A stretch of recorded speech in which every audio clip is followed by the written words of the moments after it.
아사의 아들 이제 여호사밧부터 시작하도록 하겠습니다. 17장 3절로 6절까지가 여러분들이 줄을 쳐야 될 부분입니다.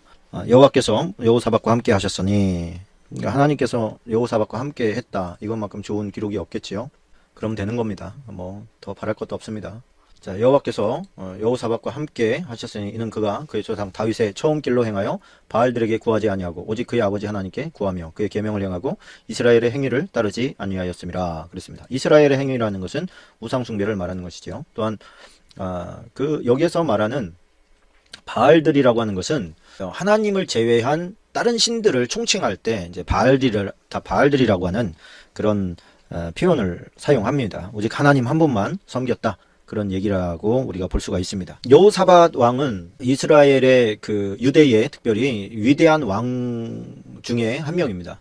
참 선한 왕이었고 끝까지 그의 선한 의지가 끝까지 나아갔던 아주 그런 사람이었다고 생각을 합니다. 그래서 여호사밧이 행했던 그런 어떤 좋은 흔적들을 따라가는 것은 우리에게 많은 도움이 되리라고 그렇게 생각을 합니다. 자, 여호사밧을 우리가 좀 전체적으로 한번 쭉 생각을 해보면 모세의 율법으로 타법제도를 정비합니다. 그래서 좀 불평등하게 사회가 타락했을 때 오는 그런 불평등, 어떤 불합리한 재판, 이런 것들에 대해서 아주 정직하게 하나님 앞에서 제대로 재판을 하라고 재판장들을 세우기도 하고, 또 문제의 어떤 발단들, 하나님을 떠나는 이유들은 결국에는 그 하나님의 말씀을 교육함에 있어서 실패하기 때문이다, 이런 생각을 했습니다. 7절 하반절에 보면 유다 여러 성읍에 가서 가르치게 했다, 이런 표현이 나옵니다.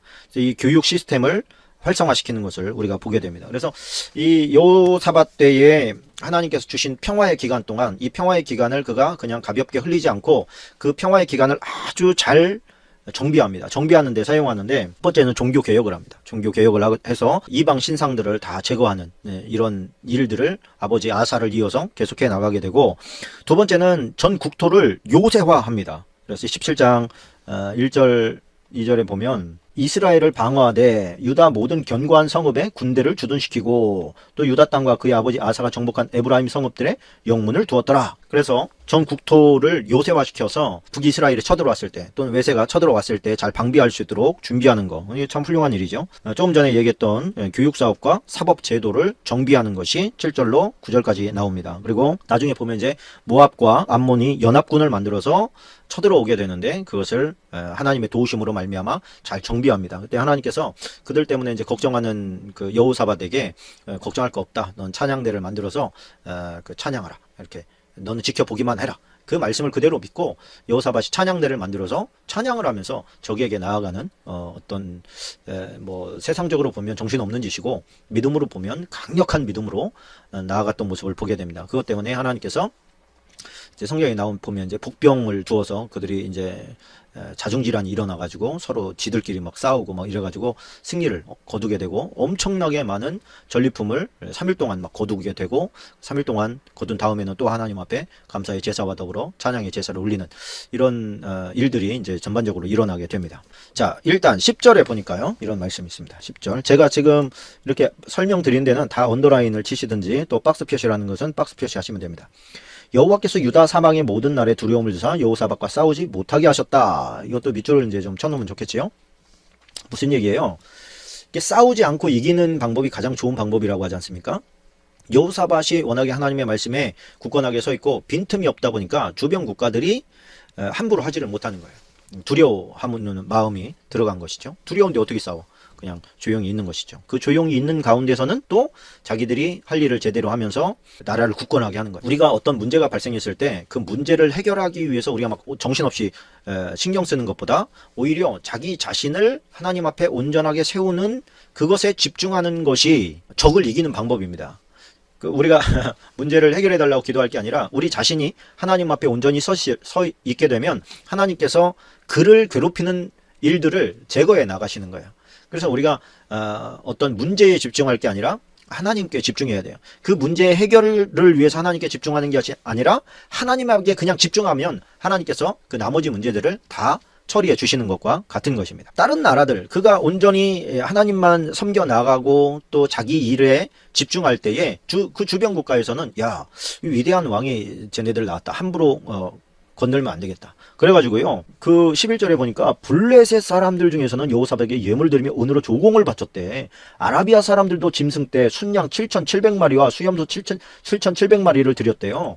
그러니까 여호사밧 때에 하나님 안에서 온전하게 섰을 때에 그가 그리고 그 백성을 사랑하는 마음으로 정치를 해나갔을 때 그 나라가 아주 강력한 나라가 국가가 되어 갔었다. 이것에 대해서 이제 이야기하는 것입니다. 자, 18장으로 넘어갑니다. 자, 18장 1절로 3절까지가 빡습니다. 여호사밧이 부귀와 영광을 크게 떨쳤고 아합 가문과 혼인함으로써 인척 관계를 맺었더라. 이게 저는 볼 때 이 이제 여호사밧에게 있어서 가장 큰 실패라고 할 수가 있습니다. 왜 그러냐면 왜 아합 가문과 혼인을 해요? 왜 그랬을까? 제가 곰곰이 생각해 볼 때 그래요. 지금 주변 국가들은 다 여호사밧에게 이제는 굴복하고 조공도 바치고 조금 뭐라 그럴까요? 좀 친하게 지내려고 애를 쓰고 있었습니다. 그런데 유일하게 북쪽에서만은 좀 적대 관계를 계속하고 있었어요. 그런데 여호사밧이 제가 만약에 여호사밧이라면 이렇게 생각했을 것 같아요. 야, 내가 이렇게 잘 살면 뭐하냐. 저 북쪽은 북쪽과 관계가 단절되어서야 우리가 어떻게 한민족이라고 할 수 있겠냐. 어떻게 야곱의 자손들이라고 할 수 있겠냐.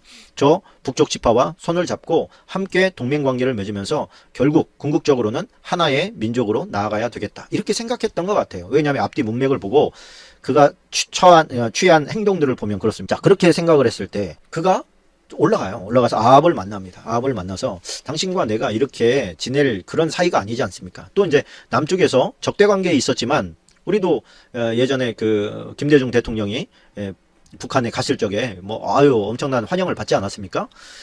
남북 관계가 대치 관계잖아요. 휴전이에요. 잠깐 전쟁 쉬고 있는데도 불구하고 남쪽 대통령이 북쪽에 올라갔을 때 환대를 해주지 않습니까? 그러니까 근본적으로는 어떤 적대감 이런 것들을 좀 빼고 싶은 게 인간의 본성이 또 그런 것이 있는가 봐요.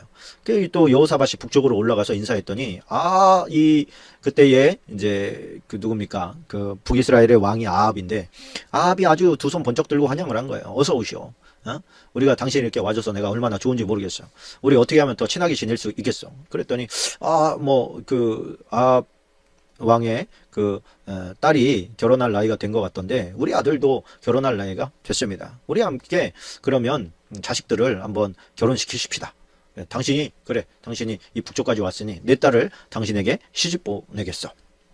그래가지고 시집 보낸 딸이 그게 아달랴예요. 아달랴. 아합의 아내 이세벨과의 관계 가운데서 태어난 엄마 이세벨을 꼭 빼닮은 딸. 그가 아달랴예요. 아달랴가 결혼을 하게 됩니다. 근데 결혼을 하고 나서 이제 누굽니까? 아합이 그 여호사밧에게 그런 요청을 하는 거예요. 내가 예전에 그 아람 왕 베나닷과 전쟁을 했는데 아람 왕을 내가 이겼었어. 이겨가지고 아람 왕을 생포했었지. 그런데 말이요, 이 아람 왕이 그 생포당했을 때 내가 그가 나한테 존경을 표하길래 내가 돌려보내겠다고 그랬어. 그랬더니만 그렇게만 해주신다면 길르앗 라못을 당신에게 그냥 드리겠습니다. 그 옛날부터 당신네 나라의 땅이었다가 우리가 가지고 있었던 것이니 다시 돌려드리겠습니다. 그리고 우리나라에 당신의 이름을 딴 도시도 만들겠습니다. 이래가지고 내가 돌려보냈단 말이요. 그런데 가고 나서는 아무런 연락이 없어. 왜 이거 돌려보냈다 자국민을 빼나간 것도 아니고 그냥 그대로야. 군사도 그대로 주둔시켜 놓고, 그러니까 내가 지금 면목이 없게 생겼어. 지금 사람들이 말이야, 베나닷을 이겼다고 막 박수치고 그랬는데, 지금 열매가 아무것도 없단 말이야. 그때 무명의 한 선지자가 이제 베나닷을 포로로 끌고 왔을 때 그런 얘기를 합니다. 그 싸움 전에는 굉장히 두려워했어요, 아합이. 그 베나닷이 와가지고, 야, 너네 거, 전쟁하자. 그랬더니 이제, 아합은 되게 두려워했거든요. 전쟁을 하지 않으려면 어떻게 하면 됩니까? 그랬더니 네가 가지고 있는 거 그럼 나한테 다 가지고 와. 네 거가 내 거야. 내 거가 내 거고. 딱 그랬더니 말이죠. 맞습니다. 당신 말이 맞습니다. 이렇게 하는 거예요. 베나닷이 기분이 좋잖아요. 좋아. 내일 내가 그 부하들 보낼 텐데 말이야. 우리 부하들이 갈 때 성문을 활짝 열어놓고 우리 부하들이 가져오는 것은 하여튼 그것이 무엇이 되었든 다 줘야 돼. 네 마누라도 주고 네 자식이라도 줘야 돼. 하여튼 우리 부하들이 좋다고 생각하는 건 다 줘야 돼. 이렇게 이제 얘기를 했단 말이에요. 그랬더니 이거 큰일이잖아. 예? 자기 마누라도 데리고 간다 그러고 자식도 데리고 간다 그러면 왕으로서 이게 채통도 아니고 이거 전부 다 이거 그냥 뭐 앉아가지고 먹겠다는 얘기네. 응? 아니 무슨 뭐 벌금을 내라든가 뭐 이렇게 하면 하겠는데 이걸 어떻게 하지? 그래서 사람들을 모읍니다. 이렇고 저런데 어떻게 하면 좋겠냐? 그랬더니 거기에서 이제 반대 의견이 나온 거예요. 이게 이제 열왕기상 20장에 나오는 내용입니다. 그래가지고 이제 중복돼서 나가는데 여기서 생략된 걸 제가 말씀드리는 거예요.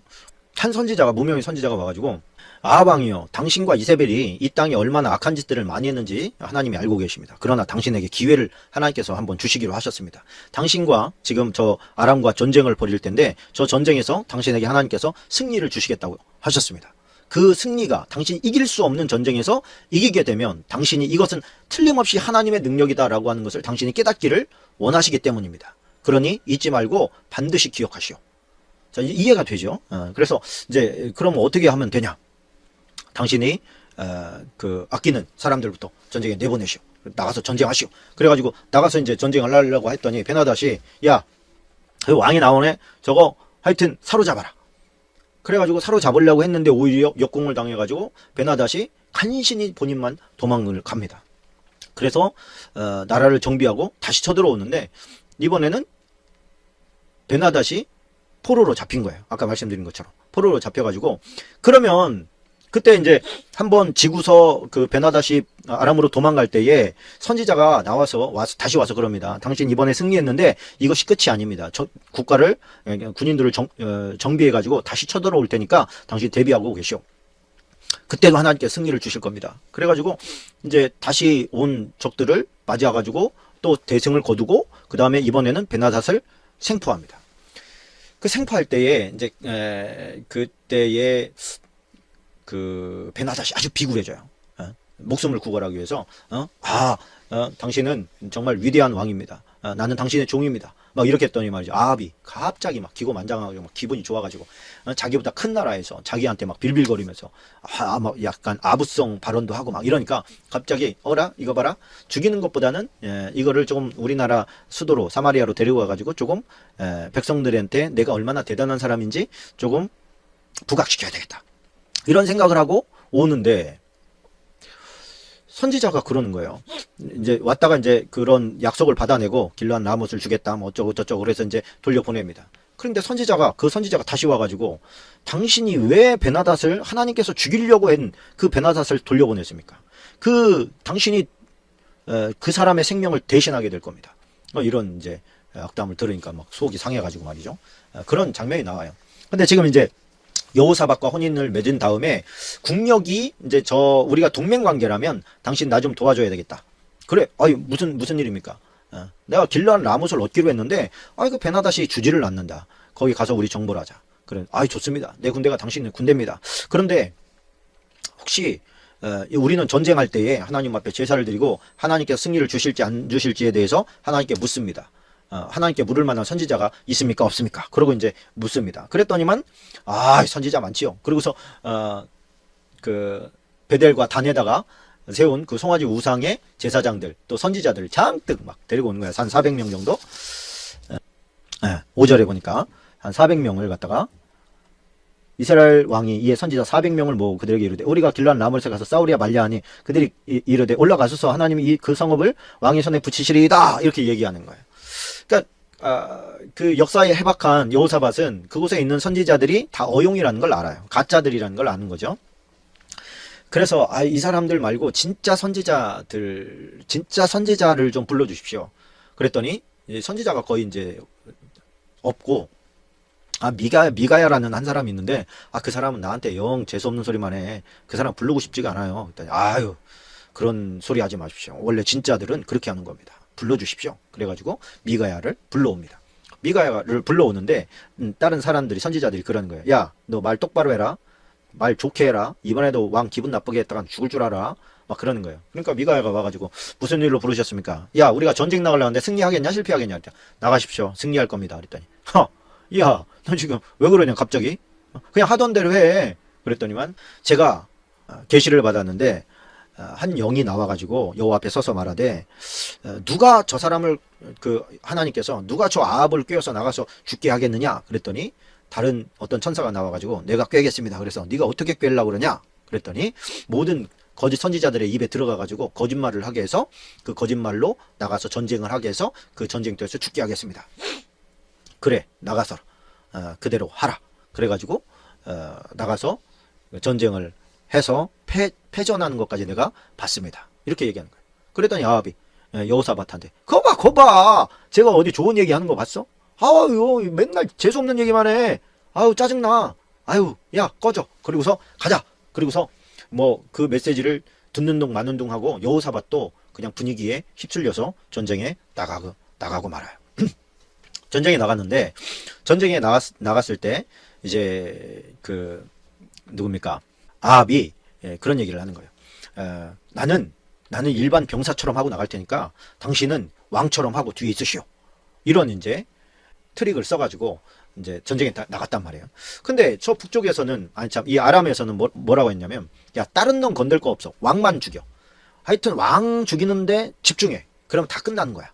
이렇게 명령을 내려가지고 딱 보아하니까 여호사밧이 왕같이 보이잖아요. 그러니까 막 돌격 앞으로 그래가지고 여호사밧을 막 죽이려고 하는 거예요. 제가 볼 때는 아합은 이미 그 사실을 정탐을 통해서 알고 있었던 것 같아요.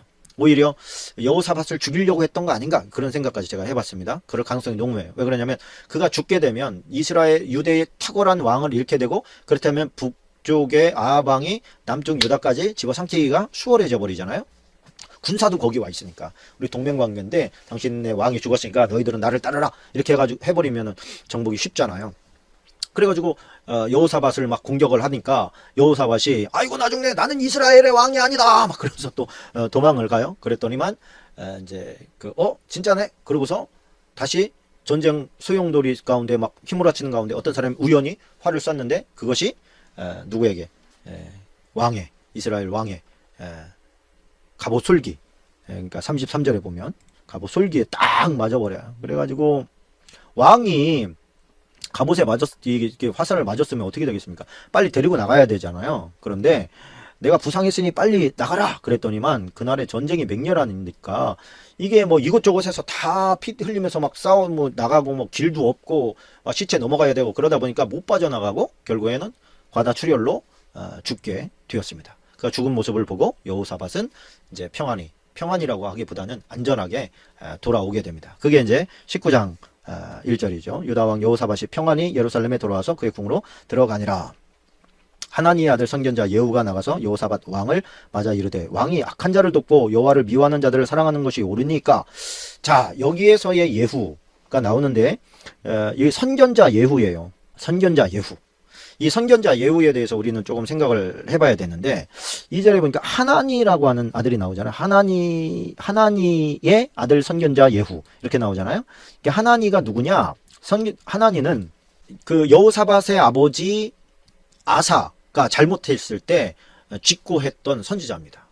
근데 이 아사를 책망했던 선지자의 아들이 예후가 북쪽에 지금 이제 그 아합 가문을 멸하고 왕으로 올라갈 사람이 예후예요. 착각하지 말아야 됩니다. 조금 이따 예후가 나옵니다. 지금 이제 남쪽 선견자 예후예요. 이 예후가 아버지의 뒤를 이어서 지금 여호사밧 왕을 책망하는 거예요. 뭐라고 책망하느냐? 아니 왕이요 악한 자를 돕고 악한 자가 누구예요? 아합왕이 여호와를 미워하는 자들을 사랑하는 것이 옳습니까? 그러므로 여호와께서부터 진노하심이 왕에게 임할 겁니다. 그러나 왕에게 선한 일도 있으니 이는 왕이 아세라 목상들을 이 땅에서 없애고 마음을 기울여 하나님을 찾음이니이다 하였더라. 자 여기서 우리는요 이 선지자의 지혜를 좀 배울 필요가 있다고 생각합니다. 이 예후 선견자는 독한 말만 다 하지 않아요. 보통의 선지자들은 잘못했을 때 막 독서를 퍼붓잖아요. 잘못하고 있다고 직언을 하잖아요. 근데 이 사람은 분명히 여호사밧은 잘한 것도 있습니다. 잘한 게 훨씬 많지요. 제가 볼 때 유일하게 잘못한 것은 그의 아들을 그러니까 그 이세벨의 딸과 결혼시킨 거예요. 지금 그 얘기하는 거고요. 아합 왕을 하나님께서 싫어하는데 당신은 왜 아합 왕과 친하게 지내려고 합니까? 이 책망을 하는 거예요. 그 책망도 하지만 또 한편으로는 좋은 얘기도 해줘요. 당신은 그러나 하나님 앞에서 참 좋은 일도 많이 했습니다. 그 하나님께서 눈여겨보고 계셨습니다. 자, 이제 이렇게 얘기를 해주니까, 지금 목숨이 왔다 갔다 하다가 지금 간신히 살아났잖아요. 그러니까 그 말이 무슨 말인지 빡 와닿았어요. 독한 말을 할 때만, 독한 말만 하면 막 반박하고, 막 네가 뭐야! 막 그러면서 이제 막 책망도 하고 그러잖아요. 아합도. 아합이 아니라 아사도 이 말을 잘 경청해 들었습니다. 그래. 그러나 정작 결혼을 했으니 이걸 어떻게 해요? 제 생각 같으면 그냥 빨리 야 니네 고향으로 돌아가라 그렇게 하고서 좀 돌려보냈으면 얼마나 좋았겠나 싶습니다. 아달랴가 나중에 이제 이스라엘을 완전히 그냥 말아먹잖아요. 그러니까 우리가 생각할 때 아유 이 요즘 세대는 크리스천 조금 뭐라 그럴까요? 그 예수님 잘 믿는 사람이 별로 없지 않습니까? 그러다 보니까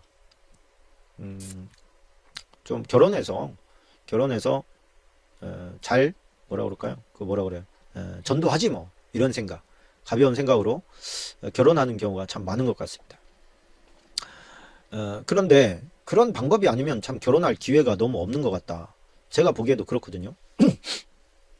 그럼 우리는 어떻게 됩니까? 결혼해서 전도할 것 같으면 미리 전도하세요. 미리.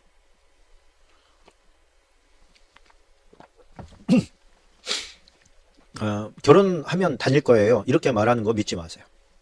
미리 전도를 해서 그가 세례도 받고 성경 공부도 하고 하나님의 편에 잘 섰다라고 생각이 될 때 그때 결혼을 해도 늦지 않습니다. 제가 볼 때는 그것이 하나님의 뜻이라고 생각이 되어집니다.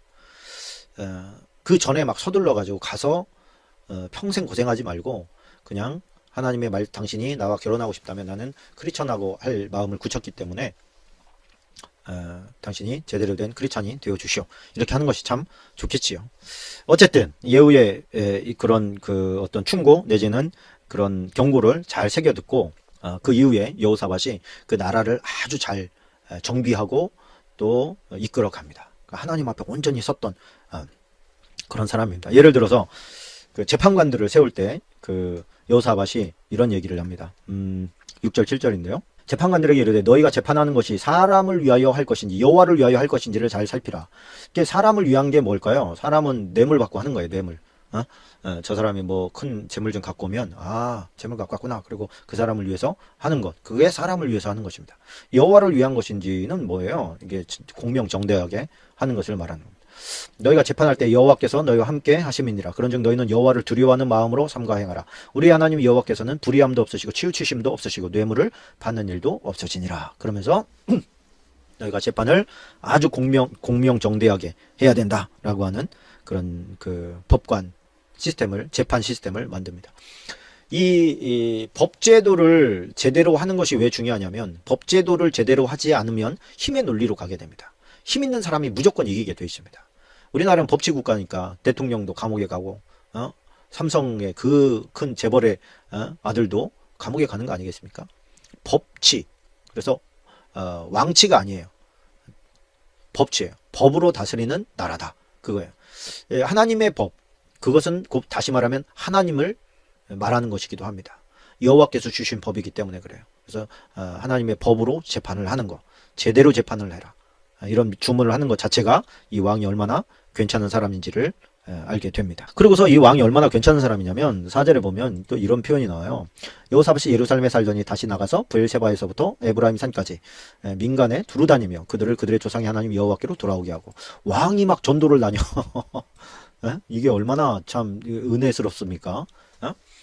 이게 뭐 전국을 돌아다니면서 너희가 하나님께로 돌아와야 된다. 여호와를 믿어야 된다. 그러면서 가는 곳곳마다 왕이 가니까 그 지역은 얼마나 지금 흥분했겠습니까? 왕이 와가지고 한다는 얘기가 하나님을 제대로 믿어야 된다. 하나님만 믿어야 된다. 이런 전도를 하고 전도 집회를 하는 것이죠. 참 훌륭한 사람이라고 생각을 합니다. 자, 그리고 21장에 그렇게 이제 잘 정비가 되었을 때 아람과 전쟁이 벌어지게 됩니다. 이제 그 아람 여호사밧이 아람과도 전쟁이 벌리고 모압과 암몬 자손들과도 아까 얘기했듯이 전쟁이 벌어집니다. 근데 20장에 이제 모압과 암몬 전쟁이 먼저 이제 시작이 됩니다. 그 후에 모압 자손과 암몬 자손들이 마온 사람들과 함께 외쳐 여호사밧을 치고자 한지라. 그러니까 세 개 국가가 지금 모아진 거야. 이 세 개 국가가 연합군을 만들어서 쫓아온 겁니다. 근데 2절에 이런 표현을 해요. 1절로부터 4절까지 박스입니다. 어떤 사람이 와서 여호사밧에게 전하여 이르되 큰 무리가 바다 저쪽 아람에서 왕을 치러 오는데 이제 하사돈 다말 곧 엔게디에 있나이다. 엔게디에 있나이다. 여호사밧이 두려워하여 여호와께로 낯을 향하여 간구하고 온 유다 백성에게 금식하라 공포합니다. 왜? 이것은 자기의 힘으로 이길 수 없는 전쟁이라는 것을 알고 있었기 때문입니다. 자기의 힘으로 안 되는, 자기의 역량 부족인 거예요. 얼마 안 되는 군인을 가지고 어떻게 정말 바닷가의 모래와 같은 많은 군사들을 이길 수가 있겠어요. 그러니까 하나님 앞에 기도할 수밖에 없고 백성들은 금식하라 명을 내릴 수밖에 없는 것이죠. 그러고 나서 참 그 아버지 이 아사가 기도했던 기도 기억합니까? 우리가 몇 절입니까? 12절에 보니까 이렇게 기도해요. 우리 하나님이여 그들을 징벌하지 아니하시나이까. 우리를 치러오는 이 큰 무리를 우리가 대적할 능력이 없고 어떻게 해야 할 줄도 알지 못하오니 오 주여 오직 주님만 바라봅니다. 그러면서 하나님 앞에 간절히 기도하는 장면이 나오는 것이죠. 그러면 끝나는 거예요. 게임. 여러분 우리가 그렇지요. 우리 약한 자와 강한 자 사이에는 하나님밖에 도와줄 리가 없습니다. 이게 이제 아사의 기도 아니었습니까? 근데 그 아들 여호사밧도 이 큰 문제 앞에서 우리가 어떻게 대적할 능력이 없습니다. 우리 좀 도와줄 분 하나님밖에 없습니다. 주님만 봅니다. 주님의 얼굴만 구합니다. 우리를 도와주십시오. 그럼 막 도움을 막 구하는 기도를 드립니다. 그랬더니 그 많은 사람들을 모아놓고 집회하고 기도하고 부르짖고 금식하고 막 그러는 가운데서 한 사람에게 성령이 임하셔서 예언을 하게 합니다. 그게 이제 14절에 나오는 것이죠. 여호와의 영이 회중 가운데 레위 사람 야하시엘에게 임하셨어요. 그가 뭐라고 예언을 하느냐? 여호사밧 왕이여 들을지어다. 여호와께서 이같이 너에게 말씀하시기를 너희는 이 큰 무리로 말미암아 두려워하거나 놀라지 말라. 이 전쟁은 너희에게 속한 것이 아니요 하나님께 속한 것이니라. 할렐루야. 그래 우리가 기도할 때 그 문제는 하나님과의 문제로 바뀌게 됩니다. 우리가 자식이 잘못하고 잘못을 했을 때 만약에 능력 있는 부모라 하면 그 부모에게 이야기를 하게 되면 그 부모가 책임을 져주는 것이죠. 그 문제가 이제는 아버지에게 또 부모님에게 이야기함으로 말미암아서 그 문제가 부모님의 문제가 되어버리는 거예요. 이게 하나님이 우리 아버지시잖아요. 내가 해결할 수 있는 능력이 아니에요. 이거는 훨씬 더 내가 감당할 수 없는 문제예요. 그걸 가지고 우리 모든 걸 해결할 수 있는 아버지께 기도하는 거예요. 아버지 나 못합니다. 나 죽게 생겼습니다. 스트레스 받아서. 아버지 이 문제 좀 해결해 주세요. 근데 그게 이전에 계속 잘못해 왔으면 야 이놈아 네가 알았어 네가 이렇게 했겠지만 지금 여호사밧이 얼마나 잘해왔어요. 그러니까 여러분 잘할 때에 오는 내가 최선을 다하고 있을 때 오는 시련은 그것은 정말 그 환란이라고 하는 포장지에 쌓여서 오는 축복이에요. 그건 그냥 기도만 하면 해결되는 거예요. 우리가 언제 기도해도 소용이 없느냐? 하나님 앞에 범죄하는 삶을 살았을 때 내가 하나님이 원하는 삶을 살지 않으면서 아버지께 기도하는 거 의미가 없어요. 중요한 건 뭡니까? 아버지 나를 좀 도와주십시오. 그렇게 요구하기에 부끄럽지 않은 삶을 살아야 돼. 최선을 다해서 살다가 나 좀 부족합니다. 안 됩니다. 좀 도와주십시오. 그럴 때는 기꺼이 도와줄 수 있는 것이죠. 자, 그때 17절에 하나님께서 이렇게 말씀을 하십니다. 이 전쟁에서 너희가 싸울 것이 없다. 대열을 이루고 서서 너희와 함께한 여호와가 구원하는 것을 봐라. 구경만 해라 그거죠. 유다와 예루살렘아 너희는 두려워하지 마라. 놀라지도 말고 내일 그들을 맞서 나가라. 여호와가 너희와 함께하리라. 이렇게 말씀을 하시는 거예요. 그 여호와 앞에 엎드려 경배하고 그앗 자손과 고라 자손에게 속한 레위 사람들이 서서 심히 큰 소리로 이스라엘 하나님 여호와를 찬송하니라. 이게 얼마나 위대한 일입니까? 이게 하나님의 약속의 말씀을 그대로 믿어버리고 그 다음 미리 감사해버리는 거예요. 하나님 감사합니다. 주님 영광 돌립니다. 우리에게 승리를 주신 하나님을 찬양합니다. 그리고 선감사 선찬양을 해버리는 겁니다. 그때 하나님께서 어떻게 해요? 승리를 가져다 주십니다. 그러면서 20절에 보면 20절로 23절까지 박스입니다.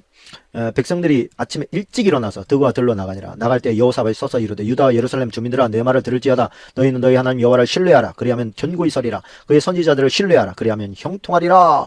그리고 백성들과 더불어 의논하고 노래하는 자들을 택하여 거룩한 예복을 입히고 군대 앞에서 행진하며 여호와를 찬송하여 이르기를 여호와께 감사하세. 그의 인자하심이 영원하도다 하게 하였더니 그 노래와 찬송이 시작될 때에 여호와께서 북병을 두어 유다를 치러 온 암몬 자손과 모압과 세일산 주민들을 치게 하심으로 그들이 패하였으니. 자, 그러면서 어떤 일이 벌어집니다.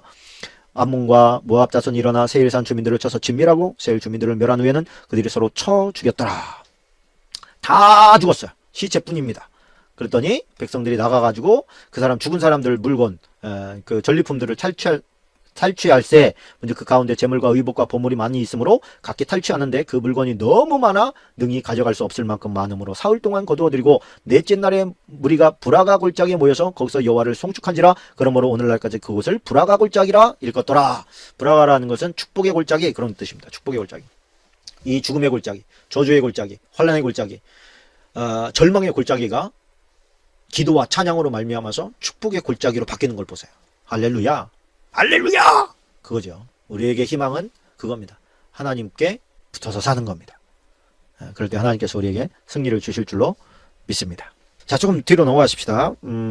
21장으로 넘어가십시다. 21장으로 넘어가면 여호사밧이 그의 조상들과 함께 누웠어요. 그의 조상들과 함께 다윗성에 장사되고 그의 아들 여호람이 대신하여 왕이 되니라. 자, 여기서 보면 다윗성에 장사되고 이런 말이 있어요.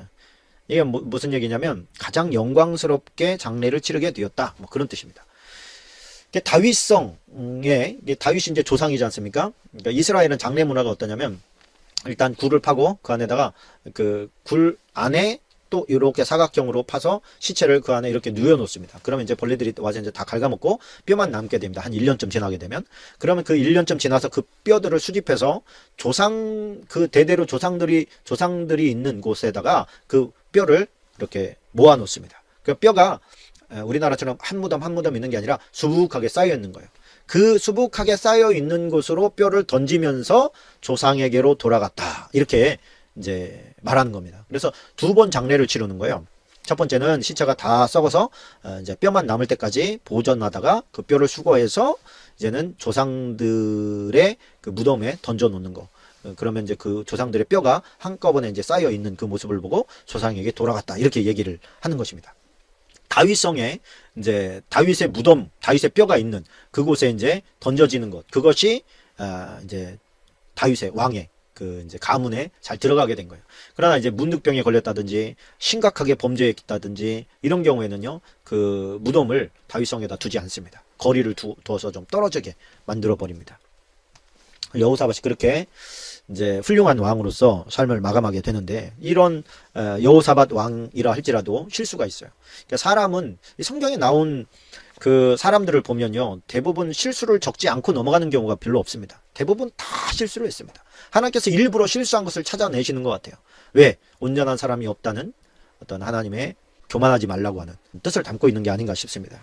일단 여호사밧의 가장 큰 실수라고 하면 그 아들 여호람을 갖다가 이세벨의 누굽니까? 아합과 이세벨의 딸인 아달랴하고 결혼시킨 거. 그게 일단은 첫 번째로는 가장 큰 실수라고 볼 수가 있습니다. 하나님께서 원하지 않는데 그 아합과 연합군을 만들어서 아람을 친 거. 그것도 하나님께서 원하시지 않는 것이었습니다. 그때 분명히 미가야가 예언하잖아요. 그 예언을 아합과 같이 있으니까 어쩔 수 없었겠습니다만은 무시하고 그냥 전쟁을 벌려버린 것. 그 하나님께 큰 실수를 한 것이었죠. 또 아합의 아들이었던 아하시야와 또 계속해서 관계를 맺습니다. 딱 끊어버리지를 못합니다. 어떻게 보면 민족주의자였던 것 같습니다.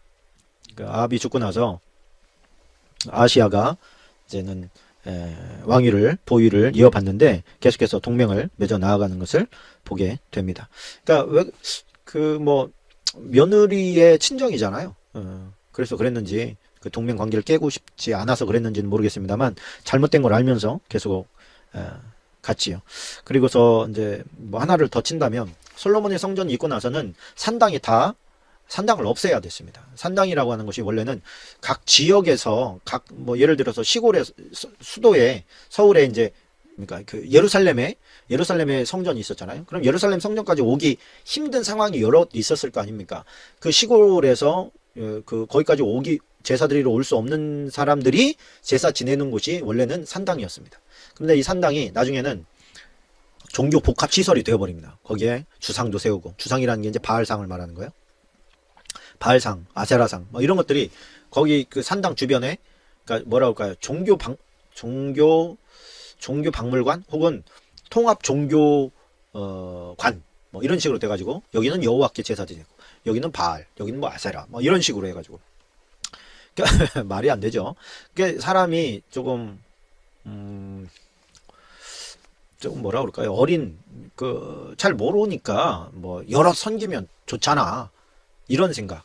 하나님을 잘 모르면 부처님도 섬기고 예수님도 섬기면 둘 중에 극락을 가든지 천국을 가든지 둘 중에 하나는 될 거 아니냐 이렇게 생각하는 어리석은 이제 생각들을 좀 하면서 살아갈 수가 있죠. 우린 그러지 말아야 됩니다. 하나님을 섬기지 않는 것은 뭐냐면 이방신들과 함께 섬기는 것을 하나님은 섬긴다고 말씀하지 않으십니다. 자, 그 다음에 이제 그의 아들 여호람이 대신해서 왕이 됩니다. 여호람 이제 여호사밧의 아들이죠. 여호람이 아까 누구랑 결혼했다고 그랬어요? 아달랴랑 결혼을 했다고 그랬습니다. 아달랴랑 결혼을 해서 여호람은 아달랴의 영향을 굉장히 많이 받습니다. 남편은 아내의 영향을 받게 되어 있습니다. 그래서 아내가 겸손하면 남편도 겸손하고, 아내가 교만하면 남편도 이상하게 그렇게 되는 것 같고, 하여튼 아내의 어떤 많은 영향을 어쩔 수 없이 받는 것 같습니다.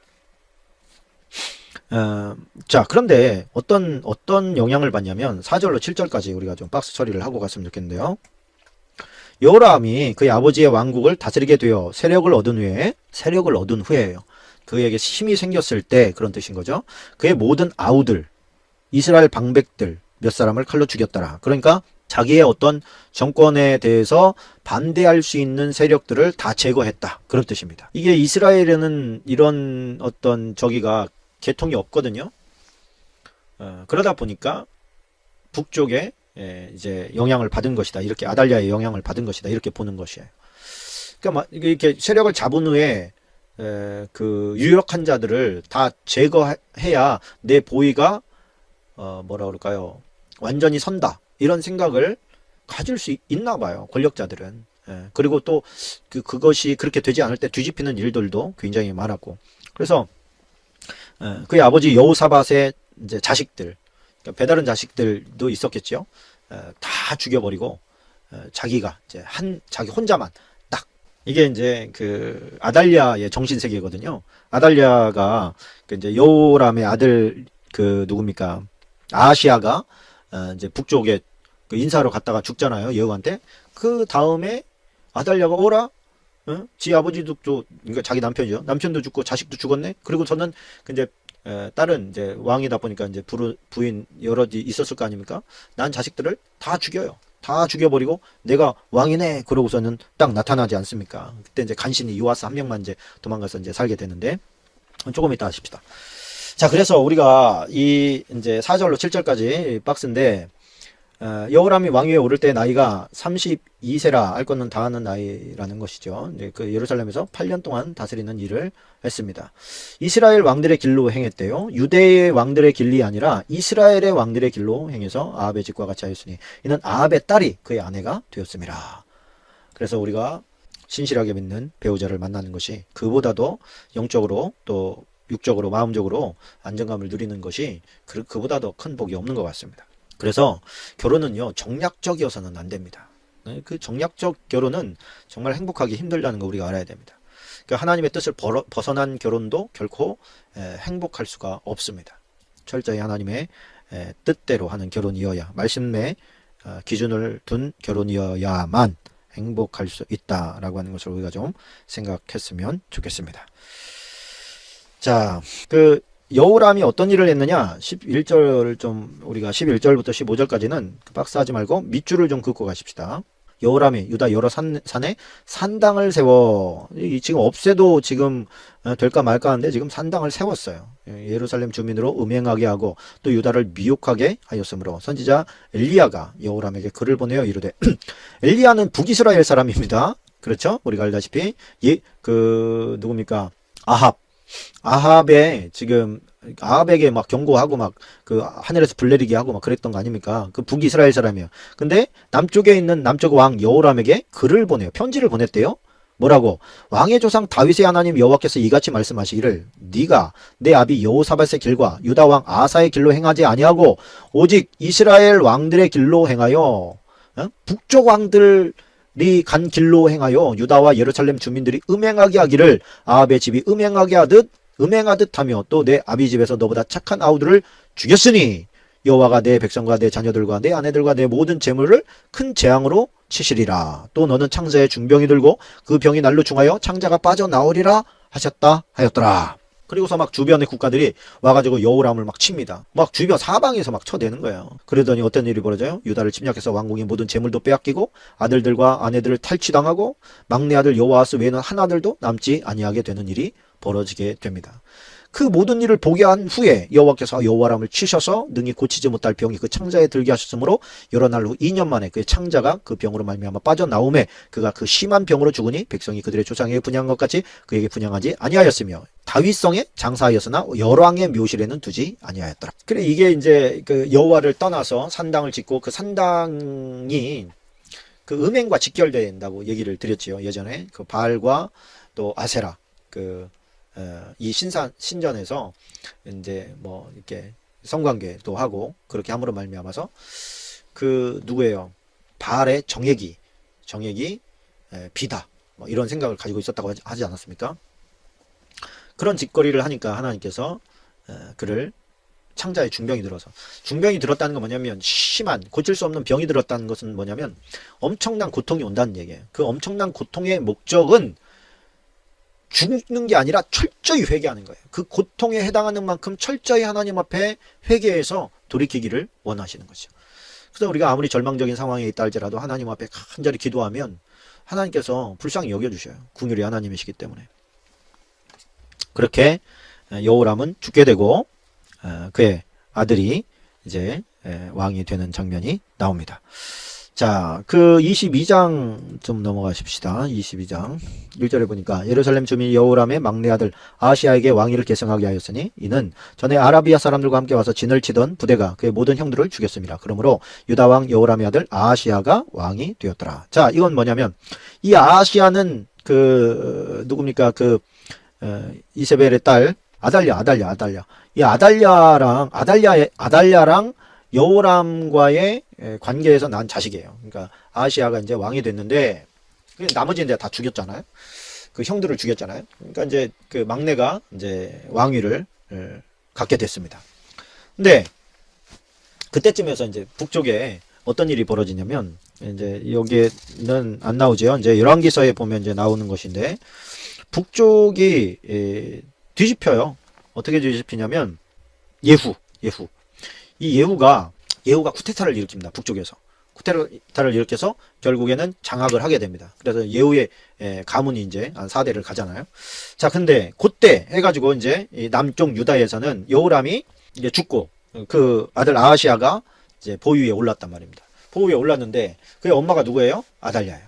아달랴는 지금 아직 누가 살아있냐면 엄마가 살아있어요. 엄마가 누구예요? 그 이세벨이 아닙니까? 이세벨이 살아있으니 너 이세벨에게 가서 그 인사하고 와라. 할머니한테, 외할머니한테 가서 인사하고 와야지. 네가 남 유다의 왕이 되었다고 가서 인사하고 와라. 그래가지고 이제 인사를 하러 보내요. 그런데 이제 그때의 북이스라엘의 왕이 요람입니다. 여호람인데 남쪽과 이제 이름이 겹치기 때문에 줄여서 요람 이렇게 부릅니다. 이제 올라가서 이제 그 만나는 거죠. 만났는데 그때 장면도 참 웃깁니다. 이게 여호람이 전쟁을 하다 부상을 입어가지고 이제 성에서 쉬고 있는데 밖에서 이제 예후는 계속해서 전쟁을 벌이는데 그때 선지자가 이제 기름병 들고 가가지고 너 예후한테 기름을 부어서 그리고 네가 이스라엘의 왕이다. 너 이제는 그 아합의 가문을 다 멸하라. 이런 명령을 내립니다. 그랬더니 이제 그를 따르던 그 많은 부하들이 그 예후는 왕이다. 그러면서 이제 딱 집결을 합니다. 그래서 요람도 죽고 요람이죠. 북이스라엘 왕이니까 요람도 죽고 그때 마침 아하시야가 인사하러 외할머니하고 요람한테 인사하러 갔다가 그 상황을 직면하게 돼가지고 아하시야도 죽게 되고 그래 그 이세벨도 죽고 또 북쪽이 완전히 초토화된 거예요. 그러니까 남쪽에 있던 아달랴가 자기 아들이 올라갔다가 죽었다. 그리고 북쪽 왕조가 지금 전멸당했다라는 소식을 들어요. 그 소식을 들으면서 남쪽에 있던 그 이제 그 왕자들 싹 죽여버립니다. 죽이고서 자기가 왕권을 가져요. 이 왕권을 잡고 나서 하고 싶은 게 있었겠지요. 그 뭐예요? 지금 예후를 쳐버리는 거 아니겠습니까? 자기의 원수, 저 북이스라엘을 왕조를 망하게 한 저 왼수를 내가 갚겠다 이러면서 이제 자기가 왕이 돼가지고 말이죠. 그 예후를 치고 싶었을 텐데 아무도 동조하지 않아요. 왕은 죽었죠. 그리고 막 죽여나갈 때에 요아스라고 하는 이제 아들 한 명을 간신히 건져냅니다. 막 왕자들 찾아서 막 죽일 때 막 건져내요. 우리 예전에 한번 설명을 드렸었는데 말이죠. 그래가지고 여호야다 매형, 그러니까 매형인 여호야다가 제사장이었어요. 대제사장이었는데 이제 그 대제사장 여호야다와 결혼했던 여호사부앗이라고 하는 누나가 그를 얼른 빼가지고 제사장들만 갈 수 있는 성전에다가 그를 숨겨둡니다. 거기는 아무도 못 들어가잖아요. 왕이니까 뭐 어떻게 보면은 그러면 안 되겠습니다만 뭐 어쨌든 그를 숨겨둡니다. 그래서 그 아달랴가 찾지를 못해요. 찾지 못하고 그곳은 또 성전을 건드리면 또 전체가 일어나게 되니까 함부로 건드릴 수도 없고, 그때의 이스라엘 무리들은 이제는 왕이 다 죽었다는 얘기를 듣고 아달랴를 순종한 게 아니라 여호야다 제사장을 리더로, 최고의 리더로 받아들입니다. 그래가지고 아달랴가 여왕이긴 한데 황된 거예요. 어떻게 힘을 못 써. 백성들이 호응을 안 하고 자기의 지지 기반이 너무 그러기에는 약했던 것이죠. 그 왕위도 갈취하고 말이죠. 근데 지금은 이제 힘의 균형이 아달랴랑 여호야다랑 비둥비둥했기 때문에 조금 기회를 더 본 거예요. 그러면서 어디입니까? 여호와의 전에서 한 6년 정도를 더 키웁니다. 너무 어려가지고 7살 때 이제 왕위를 이제 누굽니까? 요아스에게 이제 넘겨주는 장면이 나옵니다. 10절로 12절까지는 조금 여러분들이 밑절을 치고 내려가시면 좋습니다. 참 여러분들 저는 이해가 잘 되시는지는 모르겠습니다만 어쨌든 그냥 옛날 이야기 듣는다 생각하시고 그냥 유튜브 들으시면서 몇 번만 이렇게 한 두세 번만 이렇게 뒤쪽으로 좀 이렇게 해가지고 들으시면서 성경을 보시면 이렇게 되겠죠. 아시아의 어머니 아달랴가 자기 아들이 죽은 것을 보고 일어나 유다 집의 왕국의 씨를 모두 진멸하였으나 왕의 딸 여호사부앗이 아하시아의 아들 요아스를 왕자들의 죽임을 당한 중에서 몰래 빼내어 그와 그의 유물을 침실에 숨겨 아달랴를 피하게 하였으므로 아달랴가 그를 죽이지 못하였더라. 여호사부앗은 여호람 왕의 딸이요 아하시아의 누이요 제사장 여호야다의 아내였더라. 제사장 여호야다가 그 아내와 더불어서 다윗 왕의 시 그 계보를 잇는데 아주 중요한 역할을 하게 되는 것이죠. 그렇게 이제 6년을 잘 기르고 난 다음에 이제 그 성전 경호원들을 여호야다가 다 불러모읍니다. 내가 오늘 그 왕의 그 제의식을 할 건데 너네들 저 아달랴가 와서 방해하지 못하도록 경호해라. 그리고 만약에 와서 방해를 하면 목숨을 걸고 싸워라. 뭐 이런 주문을 해놓고 그 다음에 성전 제사장들, 레위인들은 아달랴가 지금 왕을 하고 있다는 게 얼마나 말이 안 되는 상황인지를 너무 잘 알고 있어요. 왜? 이스라엘은 누가 왕을 해야 돼? 다윗의 씨가 왕을 해야 돼요. 근데 지금 아달랴, 저 북쪽에 이세벨의 딸이 지금 와가지고 왕을 하고 있으니 당연히 못 받아들이죠. 그리고 나서 이제 그 7살이 되는 요아스를 데려다가 11절에 보니까 23장 11절입니다. 23장. 제사장 여호야다가 하나님의 전 안에 있는 다윗왕의 창과 큰 방패와 작은 방패를 백부장들에게 주고 그 다음에 백성들에게 각각 손에 무기를 잡고 왕을 호위하되 성전 오른쪽에서부터 성전 왼쪽까지 제단과 성전 곁에 서게 하고 우리가 왕자를 인도해내어 면류관을 씌우며 율법책을 주고 세워 왕으로 삼을세. 여호야다와 그의 아들들이 그에게 기름을 붓고 이르기를 왕이여 만세수를 누리소서 하니라. 자, 이게 이제 율법책과 함께 면류관을 씌웠어요. 하나님의 말씀에 기초한 그런 어떤 나라를 좀 세워주시오라고 하는 부탁이죠. 그리고 그 막 밖에서 막 환호하고 막 왕 만세 막 이런 소리가 부르니까 야 이게 무슨 얘기야? 이게 무슨 일이야? 그리고서 아달랴가 막 쫓아 나옵니다. 쫓아 나오니까 밖에서 막 왕이 났다고 막 그러는 거거든요. 야 이거 반역이다 막 그랬더니만 그 파수병들이 쫓아나가가지고 이제 아달랴를 죽이는 게 14절 15절입니다. 14절 15절이 빡습니다. 제사장이 이 말은 여호와의 전에서는 그를 죽이지 말라 함이라. 이에 무리가 그에게 길을 열어주고 그가 왕궁 말문 어귀에 이를 때 거기서 죽였더라. 그래서 이세벨 가문이 멸문지화를 당하는 그런 장면이 나오게 됩니다. 자, 24장까지만 할까요? 오늘 24장까지만 하십시다. 24장에 보면 24장 1절에 보니까 요아스가 왕위에 오를 때의 나이가 7세라. 예루살렘에서 40년 동안 다스리니라. 그의 어머니의 이름은 시비아요 브엘세바 사람이더라. 자, 7살 때 왕이 되어서 40년을 다스리는 동안에 이 사람도 참 파란만장한 삶을 살게 됩니다.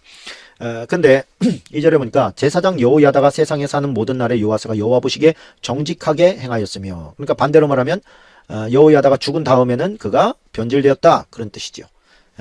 말씀을 떠나서 이제 뭐 살아가게 되는 모습들을 보게 됩니다.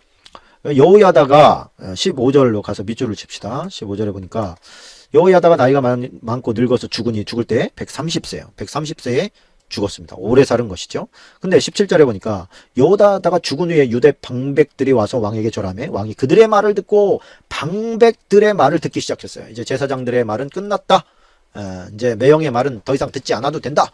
근데 이 방백들이 와가지고 왕을 이제 이러면서 꼬랑지 흔들면서, 아니 왕이요 왜 제사장들한테 질질 끌려다닙니까? 당신은 왕이 아닙니까? 막 그러면서 왕이 당신이 제대로 된 왕 노릇을 할 수 있습니다. 막 이렇게 옆에서 이제 붕붕 띄워주는 말에 넘어가가지고 그 장로들의 말에 방백들의 말에 휘둘리기 시작합니다. 그래서 18절에 보니까 그의 조상들이 하나님 여호와의 전을 버리고, 그러니까 하나님을 버렸다는 얘기예요. 아세라 목상과 우상을 섬겼으므로 그 죄로 말미암아 진노가 유다와 예루살렘에 임하니라. 그러나 여호와께서 그들에게 선지자를 보내서 다시 여호와께로 돌아오게 하려 하심에 선지자들이 그들에게 경고하였으나 듣지 아니하니라.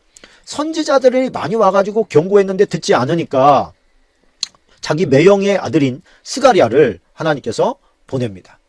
이게 스가랴가 이제 그 앞에 가가지고 왜 하나님의 말씀을 떠나서 당신이 당신의 지금 영혼의 상태를 엉망으로 만드는 저 방백들의 말에 휘둘려 사십니까? 뭐 이랬더니, 무리가 이제 왕과 함께 꾀하고, 왕이요 저자가 없어야 당신이 진짜 왕노릇을 할 수 있습니다. 이런 말에 넘어가서 왕이 명령을 내립니다. 저를 여호와의 전뜰 안에서 죽여라. 돌로 쳐 죽여라. 그래가지고 그를 쳐 죽이게 됩니다. 요아스의 왕이 이와 같이 스가랴의 아버지 여호야다가 베푼 은혜. 여호야다가 없었으면 지가 어떻게 있어? 여호야다도 생명을 걸고 그를 도운 거 아닙니까? 근데 여호야다의 베푼 은혜를 기억하지 아니하고 그의 아들을 죽이니 그가 죽을 때 이르되 여호와는 감찰하시고 신원하여 주옵소서 하니라. 이게 이제 무죄한 피를 흘린 것이죠.